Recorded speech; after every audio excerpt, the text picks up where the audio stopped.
Svima ljudi Goslurdovci, ja danas imam ovaj novi laptop, Acer Aspire V5. Ajde da ga otvorim, samo sekund.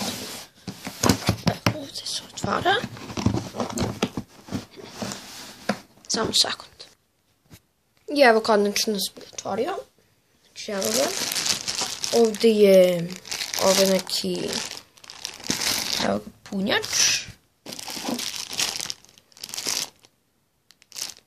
Ja mislim ovaj neki USB možda. Mi sada da priđem. Znači, to stoji tu tako. Razpakujemo laptop. Evo. Skipovat ću. Sad. Znači, evo ga. Pripremite se, sinovi moji.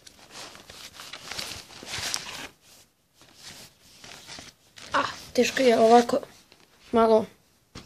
Evo ga. Gledajte vi to. Znači, evo ga, Acer ovdje.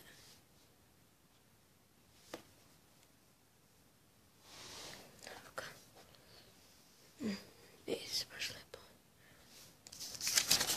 Neki priručnik. Evo ga, tamo je neki priručnik. Evo ga, vidite, ovdje ima Intel Core i7, ima nešto.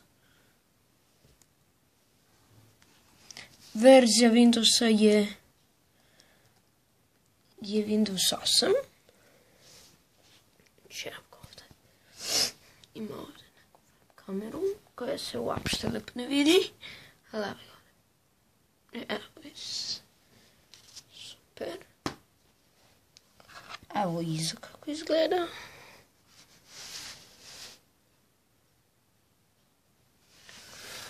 Znači, eto, to je to. Snimit ću igrice na njama. Znači, mnogo sam srećen što smo ga kupili. Znači, ali cena mu je negdje oko 700. Znači, imao sam GB RAM, možete se produži i... Znači, to je to. Like, favorite, comment, subscribe i igraću Battlefield.